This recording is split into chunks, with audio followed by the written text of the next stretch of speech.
अमरीकी डॉलर की ऊंची उड़ान जारी, नया रिकॉर्ड कायम कर दिया। IMF प्रोग्राम एक आध दिन में बहाल हो जाएगा। नाजरीन, बात तो बन गई है, लेकिन बनी बड़े अजीब तरीके से है, बड़ी सख्त शराइत पर है।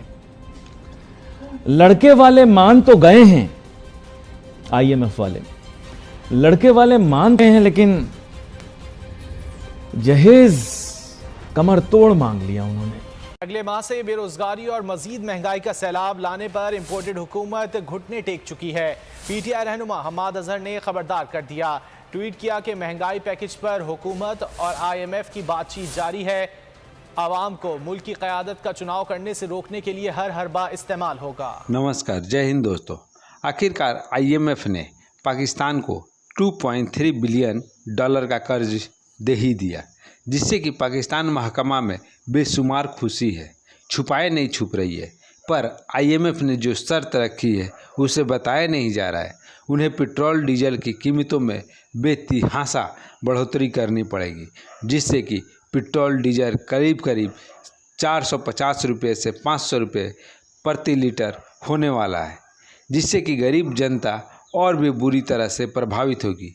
इस कर्ज से सबसे ज़्यादा फ़ायदा बाजवा को होने वाला है और जो फौज जो रिटायर हो रहे हैं उनको होने वाला है, जिससे कि उन्हें रिटायरमेंट पर एक मुश्त में उसे पूरी रकम रिटायरमेंट का मिल जाएगा।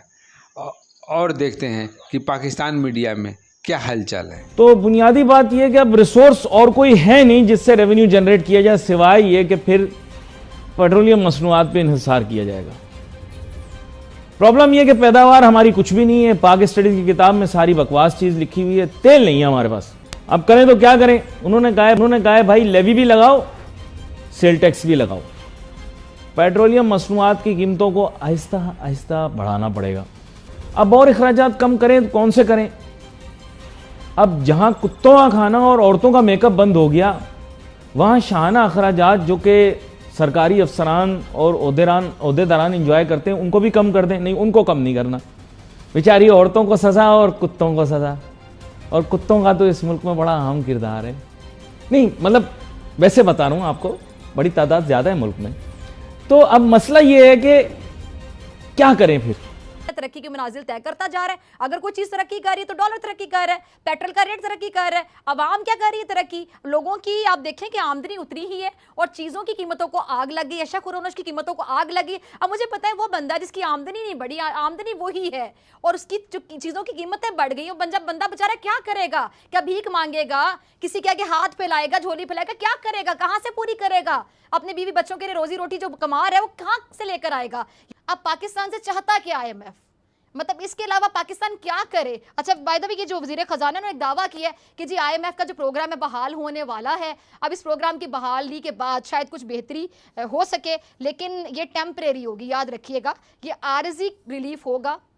अब ये महंगाई करते चले जाएंगे। है कि इनको उम्मीद है कि अवाम वोट देगी। किस तरह?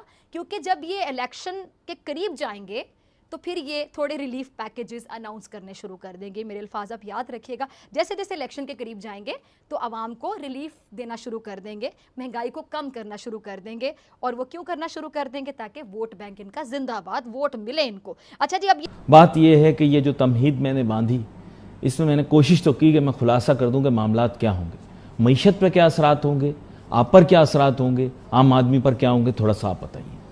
अली भाई, मेरा ख्याल है आपने जितनी तफसील से सवाल के साथ साथ उसका जवाब भी खुद ही दे दिया आपने जी। मैं समझता हूं कि हुकूमत वक्त के पास कुछ करने को नहीं है। जो करने को है वो उस तरफ देख नहीं रहे और जो ना करना चाहिए वो कर रहे हैं। कि जिस किस्म के कवानीन बनाए गए हैं और उसके ऊपर अवाम कुछ नहीं बोल रही या कहीं से कोई आवाज़ नहीं आ रही, इसके ऊपर मुझे शर्म आती है कि ये जो बैरून मुल्क ये सारी खबरें जा रही होंगी तो उसके अंदर हमारे मुल्क का क्या इमेज बनेगा। भी खुशखबरी आ गई कि IMF राजी हो गया है। बिल्कुल खुशी का वो आलम है, यकीन करें ऐसा आलम है। मुल्क का भी हमें देखें, वही बात जो आप कर रहे थे ना, मुल्क का भी आलम देखें। लोग ऐसे खुश हैं जैसे वो लड़की पहली दफा हाँ बोल देती है ना कॉलेज में जब दोस्ती करें। उन्होंने भी हुकूमत में आने से पहले यही कहा था महंगाई मुकाओ। तो सर हकीकत बात यह कि बस में आपके कुछ भी नहीं है। $130 बिलियन से ज्यादा, जैसे हसन मेहंती साहब कह रहे हैं, आपने कर्जा लिया हुआ है। उनकी सुननी तो पड़ेगी। आपके अपने माशी हालात ठीक है नहीं, फिर चुपचाप माने उनकी बात को।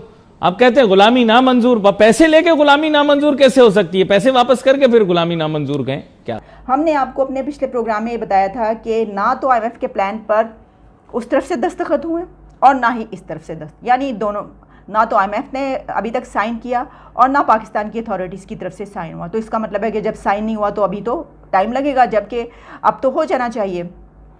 तो जब ये खबरें चल रही थी, क्योंकि गवर्नमेंट के लिए तो ये नेगेटिव न्यूज़ थी कि भाई अभी तक क्यों नहीं हो रहा। वैसे तो जाहिर है कि ऐसी चीज़ों को टाइम लगता है, लेकिन उसके साथ ही रात से खबर आना शुरू हुई और उसके बाद सुबह तक ये पता चला कि पाकिस्तान को IMF प्लान मिल गया।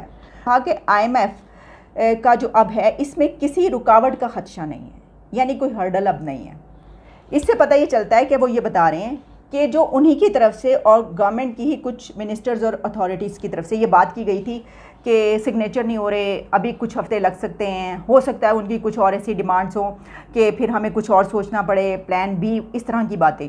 तो उसका शायद असर ख़त्म करने के लिए उन्होंने ये कहा कि कोई हर्डल नहीं है, कोई ऐसी बात नहीं। तो शौकत तरीन साहब जो एक्स फाइनेंस मिनिस्टर हैं, फौरी तौर पर वो आए सामने और उनका ये कहना था कि IMF प्लान को मिलने में अभी भी कई हफ्ते बाकी हैं। शौकत तरीन ने फौरी तौर पर ये कहा और हो सकता है कि इमरान खान ने उनको ये कहा हो कि ये देखें ये क्या हो गया, इनको तो IMF प्लान मिल गया, आप देखें। उन्होंने कहा होगा मैं चेक करता हूँ, चेक करके फिर उन्होंने कहा अच्छा अब मैं ये बात करता हूँ। तो बहरहाल उन्होंने दरमियान में अपना वो कर दिया कि जी, उन्होंने कहा कि हम दुआ करते हैं कि IMF प्लान मिल जाए। स्टेटमेंट देख के कि ये खबर जो है ये फैल गई है कि IMF प्लान मिल गया, फिर उन्होंने ये कहा कि ये कैसे हो सकता है क्योंकि वो तो अभी तक डॉक्यूमेंट नहीं आया। और फिर उन्होंने कहा कि ये जो डॉक्यूमेंट आएगा इसको पूरी तफसील से देखा जाएगा, जिस पे गौर व फिक्र किया जाएगा, इसके ऊपर लाइन टू लाइन बहस होगी, डिबेट की जाएगी और जिसके बाद इसकी टेक्निकलिटीज़ देखी जाएंगी और उसके बाद इसके ऊपर सिग्नेचर होंगे और वॉशिंगटन में IMF के बोर्ड के पास ये डॉक्यूमेंट जाएगा। फिर ये जो है ये इसकी कंप्लीशन होगी, यानी कि IMF प्लान भी मिल जाएगा और $2.3 बिलियन पे भी साइन हो गए हैं। ये इमरान खान के लिए बहुत ही बुरी खबर है। यही वजह है कि अब वो जहाँ वो एक दफ़ा दो दफ़ा नज़र आते थे, अब वो 3-4 दफ़ा दिन में कोशिश करते हैं कि कहीं ना कहीं वो करके कुछ ना कुछ कहें। आज उन्होंने कहा कि अमेरिका की तरफ से जो साजिश की गई, फिर उसके ऊपर उन्होंने दोबारा इंसिस्ट किया। उन्होंने कहा कि वो, मैं तो हैरान रह गया वो साइफ़र पढ़ के। उन्होंने कहा जब मैंने वो साइफ़र पढ़ा मैं तो हैरान रह गया कि इतनी ऐसी ज़ुबान इस्तेमाल की गई उसमें कि कोई इतनी बदतहज़ीबी कर सकता है। बिल्कुल मैनर्स के ख़िलाफ़ वो बात थी, गुड मैनर्स के ख़िलाफ़। मैंने तो कहा कि इसको फौरी तौर पर उतारा जाए और सज़ा दी जाए जिसने ये वाला लिखा है। और उसी के साथ उन्होंने अगले जुमले में बोला कि ये डाकू, चोर, लुटेरे, फजलू, भगोड़ा वगैरह वगैरह, डीजल।